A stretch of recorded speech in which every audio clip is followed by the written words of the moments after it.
Haleluya, puji Tuhan saudara.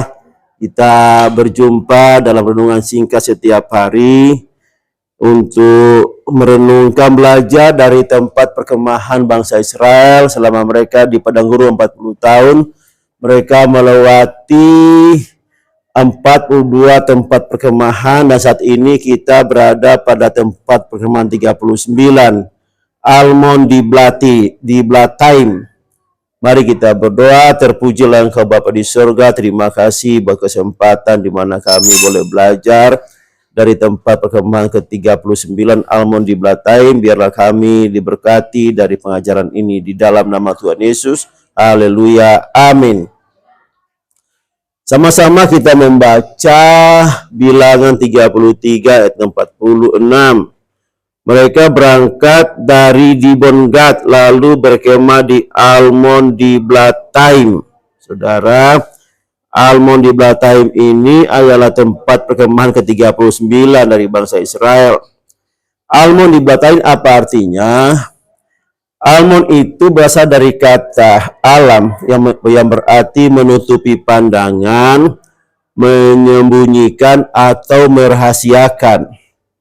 Dan di Blataim dari kata debela artinya tandan, buah ara yang ditekan. Jadi itulah arti Almon di Blataim, yaitu menutupi pandangan, menyembunyikan atau merahasiakan, dan tandan buah ara yang ditekan. Saudara yang saya kasih dalam kasih Tuhan Yesus Kristus, tanah Kanaan itu adalah tanah yang berlimpah susu dan madunya, dan ini suatu tanah yang tersembunyi, yang tidak kelihatan pandangan dari luar, tetapi kalau kita masuk ke dalamnya, maka kita mengetahui bahwa memang tanah Kanaan itu adalah tanah yang sangat subur, yaitu dengan buah aranya, dengan anggur dan juga buah delima. Kita boleh membaca Bilangan 13 ayat 23. Ketika mereka sampai ke lembah Eskol, dipotonglah mereka lah di sana suatu cabang dengan setandan buah anggurnya. Lalu berdualah mereka menggandarnya. Juga mereka membawa beberapa buah delima dan buah ara. Luar biasa.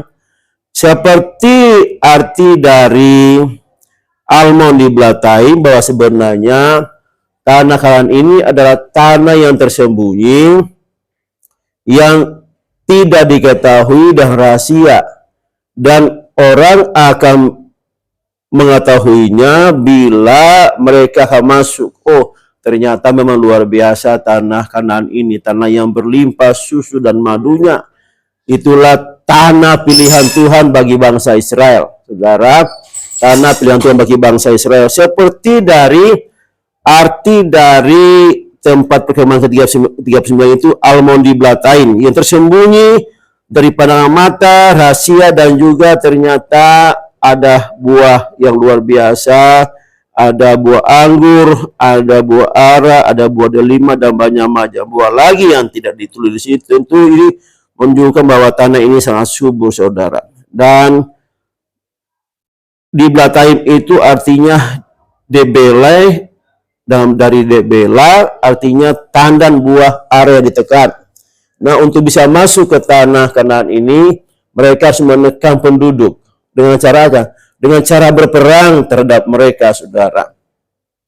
Dan kalau kita, saudara, juga punya Almon di Blataim dalam hidup kita, saudara.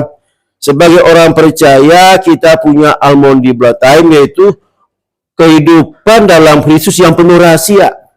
Dan kehidupan yang penuh rahasia, penuh kebahagiaan, keindahan ini dapat diketahui setelah kita masuk ke dalam kehidupan di dalam Yesus Kristus. Artinya orang di luar sana tidak akan dapat menemukan kehidupan seperti ini.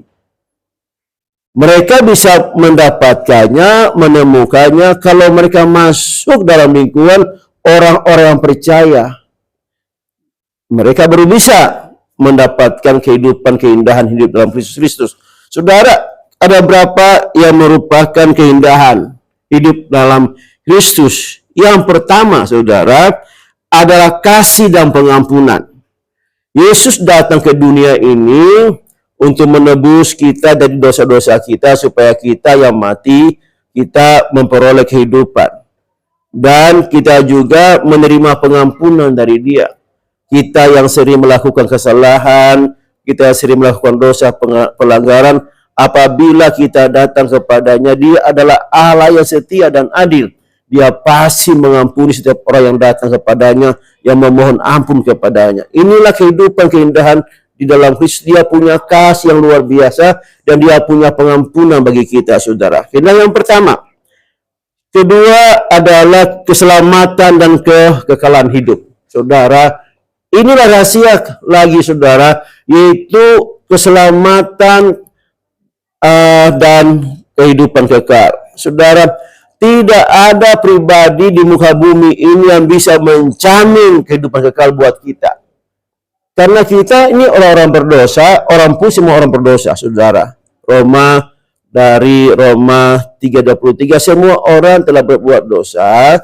Kemudian Roma 6:23, upah dosa itu adalah maut. Jadi semua orang di muka bumi ini, semua orang berdosa. Dan tidak ada kemampuan, tidak ada daya untuk hidup kekal. Nah, ini diberikan kepada kita dengan cuma-cuma oleh karena kasih karunia Allah kepada kita, orang-orang sudah percaya. Di dalam Dia ada keselamatan. Kita keselamatan oleh karena beriman, bukan karena kekuatan atau kepintaran kita, oleh karena semuanya oleh karena iman dalam Yesus Kristus, bukan karena usaha kita, bukan karena kemampuan kita. Tidak, kita tidak punya kemampuan apa-apa untuk hidup kekal. Inilah keindahan yang kedua, hidup dalam Kristus, itu ada keselamatan, ada kehidupan kekal.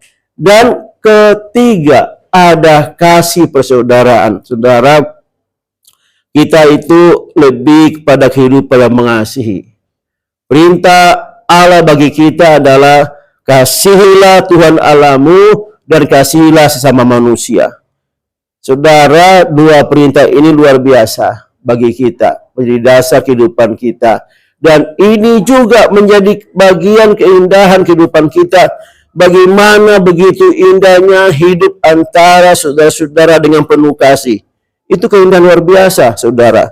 Kemudian yang keempat, kita punya tujuan yang pasti dalam Kristus, saudara. Semua gereja mungkin punya visi-visi yang berbeda-beda, tetapi visi utama dan yang terutama bagi gereja adalah kepastian hidup kekal. Gereja menuju langit baru dan bumi yang baru. Gereja menuju Kanaan yang baru. Gereja menuju surga yang mulia. Ini adalah visi utama gereja. Walaupun berbagai gereja punya pengajaran, tetapi kalau visinya tidak ke sana, itu bukan gereja. Sebab gereja selalu punya visi untuk membawa umatnya ke surga. Gereja punya visi untuk mendewasakan jemaatnya supaya siap menyongsong Yesus kedua kalinya, saudara. Saudara, ada banyak keindahan lagi di dalam Kristus. Ada banyak, saudara. Dan kita boleh menemukannya pada kita saja membaca Alkitab, firman Tuhan yang hidup, saudara. Demikianlah pesan dari tempat perkemahan 39 Almond di Blatheim, saudara. Keindahan hidup yang rahasia ini tersembunyi bagi orang-orang yang tidak diselamatkan. Bagi orang-orang yang tidak mau diselamatkan, ini tersembunyi keindahan ini. Mari saudara-saudara, kita bersyukur karena kita punya keindahan Almond di Blatheim dalam hidup kita. Terpujilah Tuhan Yesus Kristus. Haleluya. Amin.